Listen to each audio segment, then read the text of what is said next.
guys, what's up? It's Corbin Stuckey at Pixel Talk. I am joined again by Steven. Hello. I'm back in town for Christmas break, and today we just saw Assassin's Creed. Yeah, Assassin's Creed. Yep. Finishing out the year on a high note, aren't we, Hollywood? Yeah. Steven, what did you think of the movie?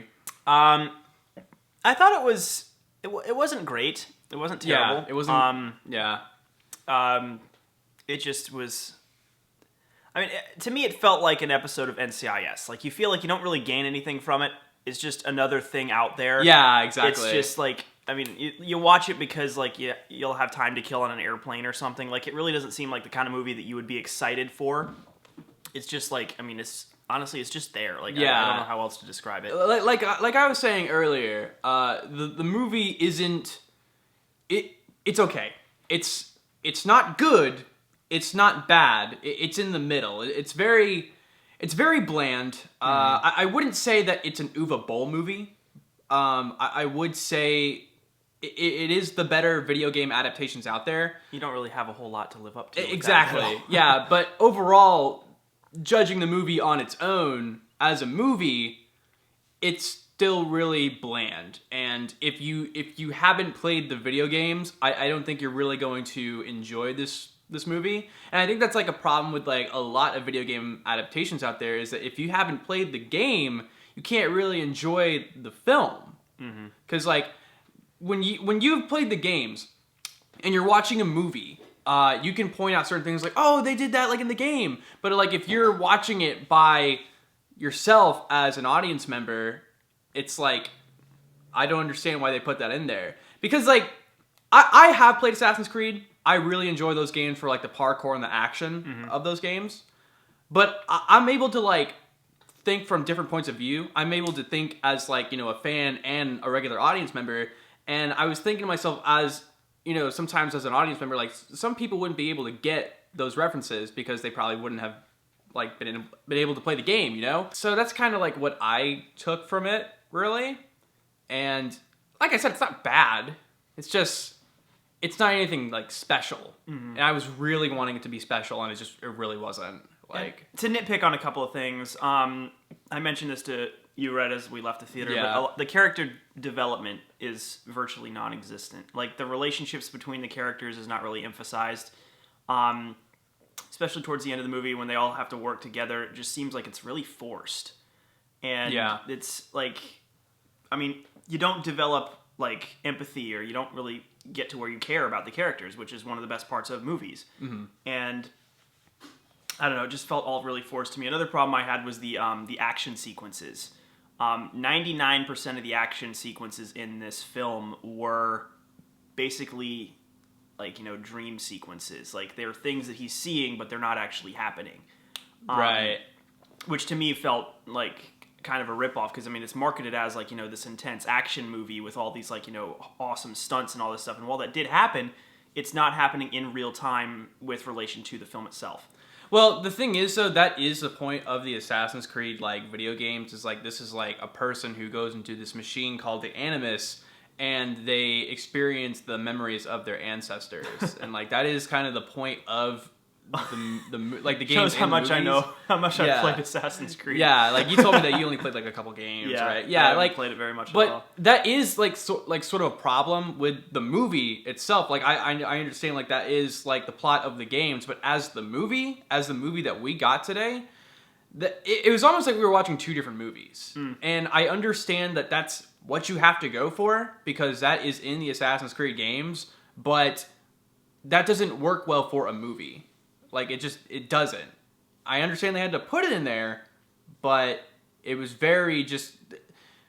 It's really hard to describe, because... It's hard to describe without, like, spoiling it, too. Yeah, there's not really much to spoil. I mean, we can mention, like, little, like, things. Just not, like, character deaths or anything like that. But Michael Fassbender. Okay, so I love him as an actor, okay? I loved him in X-Men. I loved him in Steve Jobs. I loved him in 12 Years a Slave. He's a like really good actor, okay? They brought in a whole lot of Oscar-nominated, you know, actors into this movie. This movie was directed by a guy who has made some very artsy films. But for this, like, with all the professionalism that's around, like, the table. I don't think they knew what they were doing in this, because like Michael Fassbender, he barely speaks in the film whatsoever. He barely shows like any emotion whatsoever. I don't know. Like he said that he like looked up information on the game before he produced this movie, but it didn't feel like he knew what he was trying to make. He didn't know what he was getting into. He didn't know what he was trying to adapt whatsoever. Like he might have like played like maybe minutes or hours of the games, but it's a very, like, even the games as a whole, like, they are very hard games to get into because, I mean... There's so much plot. There's so much plot, and the problem with the movie is that they try to put that kind of plot into, like, an hour, 30-minute to 2-hour movie. Like, it's so much plot and deposition about, the Assassins and the Templars and the Apple of Eden and all this other stuff, like I said, if you don't know the games, like it's gonna be hard to take in all of this information because it's so deep in its lore. Like it's really that kind of movie that you would have to research before going to see, or play the games before watching the movie. And all the build up for the final battle and all of that, like the climax itself was it left a lot to be desired, in my opinion. Yeah. It was very, very short.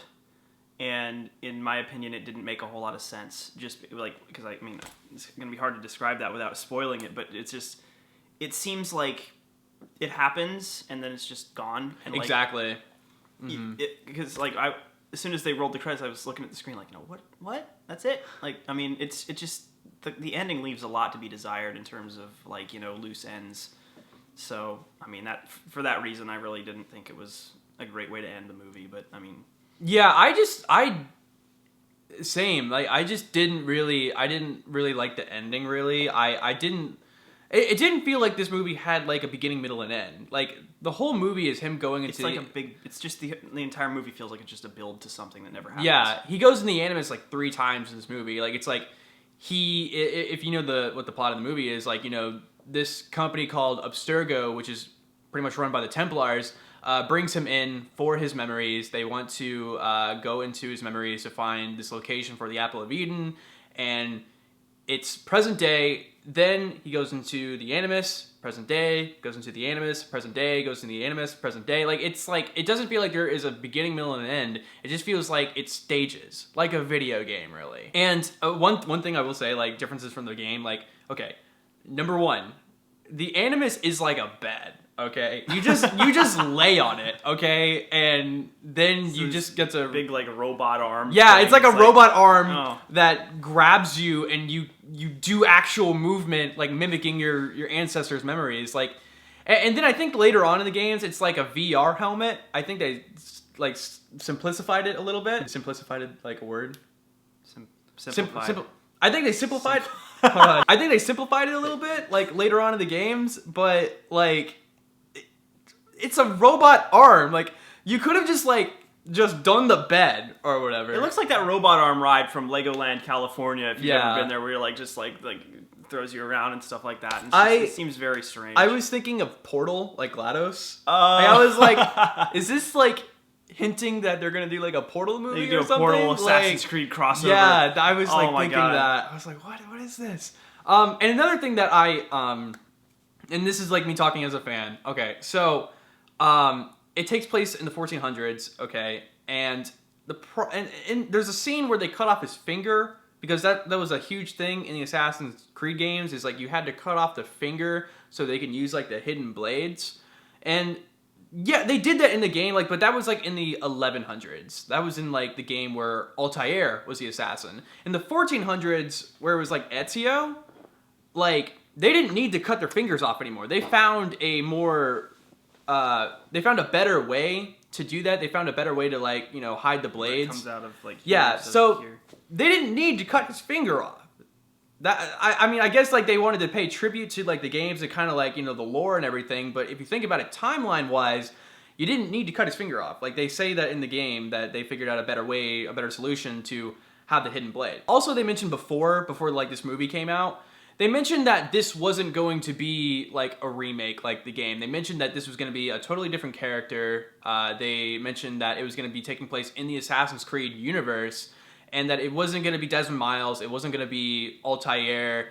It was going to be basically just a different character going into the Spanish Inquisition, and they were just going to be like just doing this totally different thing. Okay, it feels like a remake because they're searching for the Apple of Eden like they are in the first game.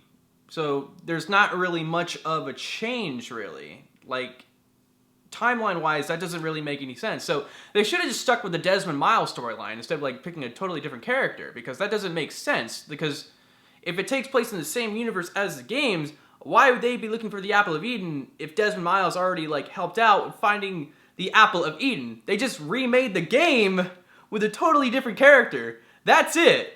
That's one of the things that I would have to say as a fan I didn't really enjoy. Like, it's just they remade the game and they said, like, oh, we're not remaking the game. Like, it's a totally different character. No, you remade the game.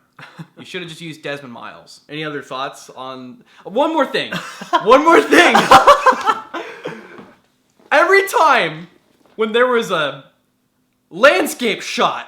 Oh my God! When they were panning over the landscape, they put a digital eagle in there the whole freaking time. And I was like... Stop with the digital eagle! Stop it! The mountains looked like they were photoshopped in there. We like saw they looked this like watercolor paintings. We saw this in 3D. Everything looks so bad in 3D. I would not recommend the 3D. Seeing this like in 3D. the 3D is only really necessary for like the landscape shots, and other than that, it's you hardly notice it. Like it doesn't enhance the film at all. It's just I don't know. I'd say save your money. Don't see it in 3D. Yeah, I don't even know, like, even if I should recommend this movie or not to you guys. Like, if you like Assassin's Creed... You might want to check it out. You might want to check it out, but if you're looking for a video game adaptation, like a movie, where if you go into it and you want to, like, if you want to watch a movie where after you watch the movie, you're like... Oh yeah, I definitely want to play the games afterwards. Like, this isn't your movie, because it doesn't make you want to play the games afterwards. Like, it's not a bad adaptation. It got everything in there, like, in terms of parkour and combat and this whole lore with the Assassins and the Templars. It's boring, though. It's really boring, and they try to just get so deep in this lore that it's just not fun. It's just that's the problem with this movie, is that it's not fun. It tries to be so intact with this lore and the video games that they forget to make a fun movie. And it's especially boring because, like, you have somebody like me who's not really, like, up to date with the Assassin's Creed universe, and I haven't really played the games much. Like, it gets boring. It really does. Yeah, like I saw you laying down. Yeah, I theater. laid down in the theater, and I was, like, putting my head up on the armrest because, like, I was just like, this is nap-worthy. Yeah, and I remember telling you this on the way home. Like, okay, I was watching the movie, right? And I just, the characters weren't really, like, that engaging. It wasn't really, like, an entertaining movie. Like, it was just boring. Like, movies are supposed to, like, bring you in, and you're supposed to forget about the world, like, around you. I was watching this movie, and it felt very depressing. Like, not in the sense that, like, it was sad. It just wasn't, like, a movie that was entertaining, and it just, like, I was bored out of my mind. And I started, like, when I'm, like, in that mood, I start thinking of, like, random thoughts, and in the movie theater, I was like, damn, I'm gonna die someday. And I started having, like, a little mini panic attack in the movie theater. And I was just like, wow, this movie is so not entertaining. You need help. You need help. So, I mean, that's really all we have to say about Assassin's Creed. Like, is it, like, a worthy, like, adaptation to the games? Like, yeah, it's worthy. It's just not a fun movie. And I like we said, if you're a fan of Assassin's Creed, check it out. But, like, if you are looking for a movie to, like, nudge you to play the games, you're probably not going to get that whatsoever. It's really, like, caught up in its lore. It's kind of boring. Just see Rogue One. Just go see Rogue One. Yeah, like I said, this is not a bad video game adaptation. It's not an Uwe Boll movie. It's not a bad video game movie. It's just not a good movie. It's just, yeah, exactly. Like, it depends on what you're looking for. By video game standards, it's pretty good, but by movie standards, it's not. Yeah, it's like, it's not fun. I don't know how else to describe it. So yeah, thank you guys so much for checking out our review of Assassin's Creed. Comment down below what you thought of the movie if you've seen it yet. like the video, share it, and please subscribe to Pixel Talk if you haven't yet for more reviews, movie content, gaming content, and so on. Thank you guys so much. I am Corbett Stuckey. I'm Stephen Van Ostenbridge. And this is Pixel Talk. Yeah. That's how we should end all of our videos from now on. Just high five. Hey guys, so I actually forgot to put this in the video.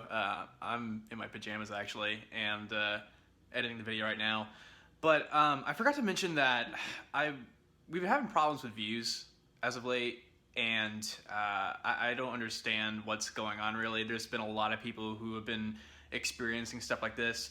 My last video got like 30 views, and I have like 3,000 subs, so that doesn't really make any sense. I usually like make a video with like 100 to 200 views, and I don't really know what's going on here.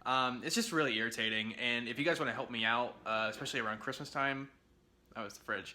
If you guys want to help me out on Christmas time, I'd really appreciate it if you could click the bell icon next to the subscription button. It would mean a lot, and that way whenever I make a video, you guys would be notified when my video comes out, and it's just like, it's like a second subscription button. It defeats the whole purpose of a subscribe button. I mean, if you already subscribed, then you should get the videos, but YouTube added this stupid bell button, and I think it's ridiculous. But if you could just help me out, I would really appreciate it. It's going to be next to the subscribe button. Just click the bell, and you will be notified when I make a video. Thank you guys so much for the support. I really appreciate it. I know it sounds like I'm just complaining, but I just want to make sure that you guys get notified when these videos are made. It sucks that you guys subscribed and you're not getting these videos. If you guys are experiencing anything like that, or if you have any information regarding this, just comment down below. Thank you guys so much. I'm Corbin Stuckey, and this is Pixel Talk.